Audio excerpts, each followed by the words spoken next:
ये मूवी एक ऐसी वुमेन के बारे में है जो अपने मैरिड रिलेशन में एक्साइटमेंट और पैशन कम होने की वजह से किसी और आदमी के साथ रिलेशन में चली जाती है। फिर उसके हस्बैंड को पता चलने पे उसके साथ क्या होगा ये तो एक्सप्लेनेशन के एंड पे ही पता चलेगा। मूवी का स्टार्ट कॉनी नामी हाउसवाइफ से होता है जो अपने हस्बैंड एडवर्ड और 8 इयर्स ओल्ड सन चार्ली के साथ रहती है। कॉनी की लाइफ परफेक्ट है, उसका हस्बैंड लविंग है और सब अच्छा चल रहा है, पर फिर भी वो अपनी लाइफ से सेटिस्फाई नहीं है क्योंकि उसे इस बोरिंग रूटीन से निकल के कुछ न्यू और एक्साइटिंग चाहिए जो उसका हस्बैंड अपनी बिजी रूटीन की वजह से नहीं दे पा रहा। कॉनी शॉपिंग के लिए जाती है जहाँ बहुत तेज हवा चलने की वजह से वो मुश्किल में पड़ जाती है और बैलेंस खोने की वजह से अपने आप को जख्मी भी कर लेती है। तभी उसकी टक्कर पॉल नामी आदमी से हो जाती है जो उसे टैक्सी ढूंढने में हेल्प करता है, पर कोई फायदा नहीं होता। आखिर में मौसम को देखते हुए वो कॉनी को अपने साथ अपने अपार्टमेंट चलने को कहता है जहाँ कॉनी अपने जख्मों पे बैंडेज कर सके। यहाँ से कॉनी की लाइफ में एक न्यू ट्विस्ट आएगा जो उसकी लाइफ को बदल के रख देगा। कॉनी स्ट्रेंजर के साथ उसके अपार्टमेंट चली जाती है जहाँ बैंडेज करने के बाद वो कुछ देर पॉल से बात करती है जो उसे बताता है कि वो एक बुक डीलर है। फिर कॉनी जब घर कॉल करके चार्ली से बात कर रही होती है तभी अचानक पॉल आके उसके जख्म पे आइस रखता है जिससे वो चौंक जाती है। उसके बाद कॉनी पॉल के कहने पर एक बुक लिए वहाँ से चली जाती है। घर आने पर कॉनी एडवर्ड को अपने साथ होने वाले इंसिडेंट का बताती है, साथ ये भी बताती है कि एक लड़के ने उसकी हेल्प की जिस पर एडवर्ड उसे थैंक यू के तौर पे वाइन भेजने की बात करता है। रात एडवर्ड और कॉनी रोमांस करने लगते हैं। दोनों एक दूसरे के क्लोज ही आते हैं कि उन्हें चार्ली की आवाज आ जाती है जिसकी वजह से रोमांस वहीं रह जाता है और एडवर्ड चार्ली की बात सुनने चला जाता है। अगले दिन चार्ली को स्कूल भेजने के बाद जब कॉनी पॉल की दी हुई बुक पढ़ने के लिए पकड़ती है तो उसमें से पॉल का कार्ड निकलता है जिस पर कॉनी से रहा नहीं जाता और वो पॉल को कॉल कर लेती है। बहाना वो ये बनाती है कि उसे पॉल का एड्रेस चाहिए ताकि वो उसे थैंक यू के तौर पे वाइन भेज सके। पॉल इस बात को इग्नोर करते हुए कॉनी को मिलने के लिए बुला लेता है। कॉनी तो जैसे यही चाहती थी इसलिए फौरन मान जाती है। पॉल के अपार्टमेंट जाने पर वो वियर्ड तो फील कर रही होती है पर खुद को रोक भी नहीं पा रही थी। पॉल कॉनी के करीब आने का कोई मौका नहीं छोड़ रहा था। आखिर में अपनी सेंसेस पे काबू पाते कॉनी वहाँ से निकल जाती है और सीधा एडवर्ड के ऑफिस पहुँचती है जहाँ वो उसको एक स्वेटर गिफ्ट करती है। कॉनी तो इस नियत से गई थी कि अपने गिल्ट कम करके एडवर्ड के साथ कुछ टाइम गुजार सके, पर एडवर्ड हमेशा की तरह बहुत बिजी था जिस पर कॉनी वहाँ से निकलने लगती है। लेकिन एडवर्ड उसे रोक लेता है। वो तो अपनी तरफ से इस रिलेशन में 100% एफर्ट डाल रहा था, पर फिर भी कॉनी खुश नहीं थी और ये बात तो एडवर्ड से कह भी नहीं सकती थी। रात डिनर के बाद भी कॉनी खोई खोई रहती है जो बात एडवर्ड फील कर लेता है, पर कॉनी बात को चेंज कर देती है। अगले दिन वो एक न्यू बहाने के साथ पॉल से मिलने जाती है क्योंकि वो पॉल के बारे में सोचना छोड़ ही नहीं पा रही थी और उसकी कंपनी भी एंजॉय करती थी। वहाँ पॉल मफिन्स को इग्नोर करते हुए कॉनी के साथ डांस शुरू कर देता है। दोनों बहुत क्लोज आते हुए डांस कर रहे होते हैं, पर फिर से कॉनी का ज़मीर आवाज मारता है और वो वहाँ से निकल जाती है। फिर एकदम वापस अपना कोट लेने आती है जिसके बाद पॉल उसे जाने नहीं देता। जब कॉनी ट्रेन में जाके बैठती है तब भी वो पॉल के बारे में सोचना छोड़ ही नहीं पा रही थी। उस वक्त हमें पता चलता है कि कॉनी ने अपनी ज़मीर की आवाज को चुप करवा के पॉल के साथ एक्स्ट्रा मैरिटल अफेयर शुरू कर दिया है। कॉनी ना चाहते हुए भी खुद को रोक नहीं पाती थी और पॉल के बहुत क्लोज आ जाती है जिसके बाद दोनों इंटीमेट होते हैं। यहाँ एडवर्ड पे कॉनी के झूठ खुलने लगते हैं, पर अभी वो कंफ्यूज ही रहता है। रात कॉनी बहुत अजीब फील कर रही होती है। ना वो एडवर्ड को बता सकती है कि उसने क्या किया है, ना वो उसे चीट करने की वजह से सुकून में होती है और कॉनी का ये अजीब बिहेवियर एडवर्ड फील कर रहा होता है जिसकी वजह से वो भी सोचने पर मजबूर हो जाता है। अब कॉनी ज्यादा से ज्यादा टाइम पॉल के साथ गुजारने लग जाती है। दोनों डेट्स पे भी जाने लगते हैं। तभी एक दिन एक रेस्टोरेंट में उन दोनों को रोमांस करता कोई देख लेता है, जिसकी लुक से हम अंदाजा लगा सकते हैं कि वो कॉनी को जानता है। कॉनी जब शावर ले रही होती है तभी उसे पॉल का बनाया टैटू नजर आता है, जिसे वो एडवर्ड के आने से पहले साफ करती है। जिसके बाद एडवर्ड कॉनी को बाथटब में ज्वाइन करके क्लोज आने की कोशिश करता है, पर कॉनी कंफर्टेबल फील ना करती हुई एडवर्ड को उस पे शक करने का एक और मौका देती वहाँ से निकल जाती है। सुबह एडवर्ड कॉनी की इतनी तैयारियां देख के उसे टेस्ट करने के लिए अपने साथ लंच करने की ऑफर करता है, जिसे कॉनी ये कहते हुए टाल देती है कि उसकी सैलून में अपॉइंटमेंट है। एडवर्ड सैलून कॉल करके कॉनी के अपॉइंटमेंट का पूछता है, जिस पर उसे पता चलता है कि वो तो यहाँ है ही नहीं, क्योंकि वो तो पॉल से मिलने जा रही थी।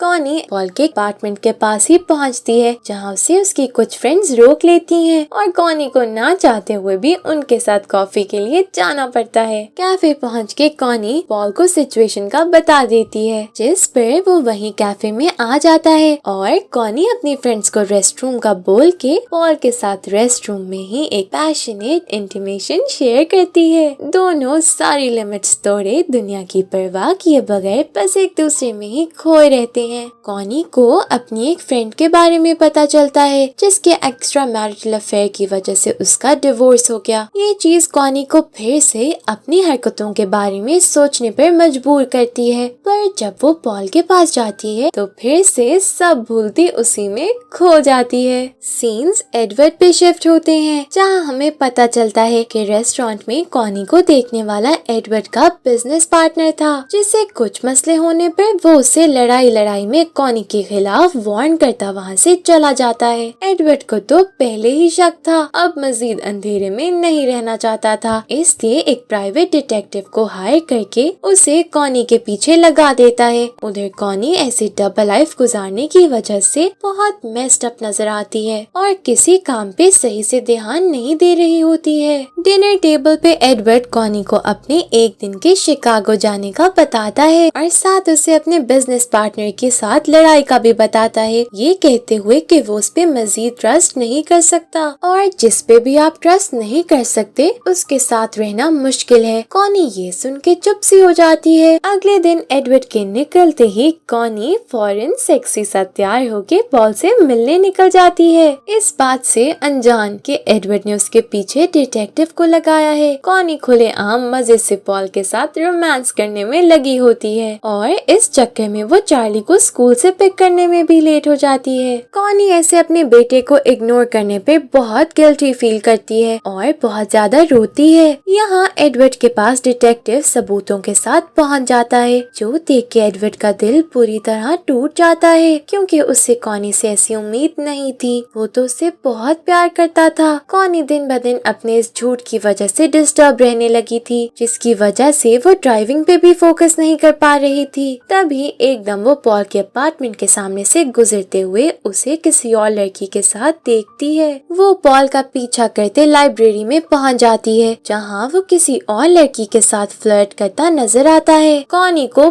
बहुत गुस्सा आ जाता है और वहीं उसे लड़ने लगती है। पॉल उसे काम डाउन करता अपने साथ लिफ्ट में ले जाता है, जहाँ कॉनी पॉल को बुरा भला बोल के ये कहती है कि वो उसे चीट कर रहा है, जबकि वो ये भूल जाती है कि खुद भी तो वो अपने हस्बैंड को चीट ही कर रही है। तो पॉल उसे जबरदस्ती रोक के सेड्यूस करने लगता है, जिस पर एक बार फिर कॉनी अपने इमोशंस पे कंट्रोल नहीं कर पाती और दोनों अपार्टमेंट से बाहर खड़े ही मेकआउट करने लग जाते हैं। सीन्स एडवर्ड पे शिफ्ट होते हैं, जो पॉल की बिल्डिंग के बाहर खड़ा अंदर जाने की हिम्मत जमा कर रहा होता है। कॉनी पॉल के साथ मेकआउट करके जैसे ही अपार्टमेंट से निकलती है, उसके वहाँ से जाते ही एडवर्ड पॉल से मिलने पहुँच जाता है। घर के अंदर जाके वो पॉल से कॉनी और पॉल के रिलेशन के बारे में सवाल करना शुरू कर देता है, जिसके पॉल सही सही जवाब देने लगता लगता है, जिसकी वजह से एडवर्ड को और गुस्सा आने लगता है कि कैसे उसकी वाइफ ऐसा कर सकती है। और पॉल भी ये जानते हुए कि वो मैरिड है और एक बच्चे की माँ है, उसके साथ रिलेशन में है। एडवर्ड बहुत ज्यादा ड्रिंक कर लेता है और अपने गुस्से पे कंट्रोल नहीं कर पाता। आखिर में वो पॉल के बेडरूम में वही डेकोरेशन पीस देखता है जो उसने कॉनी को दिया था। अपने हवास खो बैठता है और उसी के साथ पॉल पे अटैक करते हुए उसे जान से ही मार देता है, जिसके बाद वो सारे सबूत मिटाते हुए पॉल की बॉडी को कवर करता है। तभी उसे पॉल के लिए कॉनी का आया मैसेज मिलता है, जिसमें वो पॉल से सारे रिश्ते खत्म कर रही थी क्योंकि वो मजीद अपने हस्बैंड और फैमिली को नेग्लेक्ट नहीं कर सकती, ना ही उन्हें धोखा दे सकती है। एडवर्ड पॉल की बॉडी को अच्छे से कवर करते हुए नीचे अपनी कार की डिग्गी में डाल देता है, जिसके बाद वहाँ से सीधा चार्ली के स्कूल पहुँच के कॉनी के साथ उसका फंक्शन अटेंड करता है। फिर अपनी फैमिली को घर छोड़ के आने के बाद वो पॉल की बॉडी को एक गार्बेज के ढेर में फेंक देता है और उसे छुटकारा पा लेता है। लेकिन इससे भी उसे सुकून नहीं आता। आखिर उसने एक आदमी को कत्ल किया है और उसकी बीवी जिससे उसने धोखा दिया है, अब तो वो सुकून से हर बात से अनजान सो रही है। सुबह एडवर्ड कॉनी से पूछता भी है कि वो उसके साथ खुश है कि नहीं, और अगर वो उनके पुराने घर जाना चाहती है तो ये लोग शिफ्ट हो सकते हैं। पर कॉनी बिल्कुल नॉर्मल रहते हुए यहीं रहने की बात करती है। एडवर्ड के जॉब पे जाने के बाद घर पे पुलिस आ जाती है, जो पॉल की मिसिंग होने की वजह से इन्वेस्टिगेट कर रहे थे क्योंकि वो मिल नहीं रहा और उसकी एक्स वाइफ ने उसकी मिसिंग रिपोर्ट फाइल की है। कॉनी अपने होश संभालते हुए कह देती है कि वो बस उसका बुक डीलर था और मजीद वो कुछ नहीं जानती, जिस पर पुलिस मैन अपना कार्ड देते वहाँ से चले जाते हैं। चार्ली एडवर्ड को बता देता है कि घर पुलिस आई थी, जिस पर कॉनी ये कहते हुए बात कवर अप कर लेती है कि एक आदमी के मिसिंग होने की वजह से इन्वेस्टिगेट करने आई थी, पर एडवर्ड उसे नहीं जानता है। एडवर्ड और कॉनी सब चीजें भुलाते एक न्यू लाइफ स्टार्ट करने की ट्राई में लगे होते हैं कि पुलिस को पॉल की बॉडी मिल जाती है और वो फिर से इन्वेस्टिगेट करने घर पहुंच जाते हैं, जहां कॉनी फिर से सेम बातें कहती है और मजीद कुछ न जानने का बोलती है। ये देख के एडवर्ड पुलिस को वहां से जाने का कह देता है। कॉनी को लॉन्ड्री करते हुए एडवर्ड के कोट की पॉकेट से अपनी और पॉल की पिक्चर्स मिलती हैं, जिस पर वो परेशान हो जाती है। फिर रात पार्टी के दौरान उसे वही डेकोरेशन पीस नजर आता है जो उसने पॉल को दे दिया था। इस सब की वजह से कॉनी और कंफ्यूज हो जाती है। रात सबके जाने के बाद कॉनी एडवर्ड को कन्फ्रंट करती है, जिस पर एडवर्ड बताता है कि उसी ने पॉल को मारा है और कॉनी को बहुत बुरा भला कहता है कि उसने उनकी इतनी अच्छी बनी बनाई फैमिली को तबाह कर दिया है। फिर दोनों हर चीज को भुलाते एक न्यू लाइफ स्टार्ट करने की कोशिश में लगे होते हैं, जो कि इतना आसान नहीं था। फिर भी वो लोग ट्राई कर रहे थे। लास्ट सीन्स में एडवर्ड ड्राइव कर रहा होता है और चार्ली बैक सीट पे सो रहा था। तभी कॉनी एडवर्ड से कहती है कि उन्हें एक न्यू सिटी में मूव ऑन करके न्यू आइडेंटिटीज के साथ अच्छी लाइफ स्टार्ट करनी चाहिए, जिस पर इमोशनल हुए एडवर्ड एग्री करता है। पर फिर हम उसे पुलिस स्टेशन के आगे गाड़ी रोकते देखते हैं और इसी के साथ मूवी एंड हो जाती है। Thank you for watching.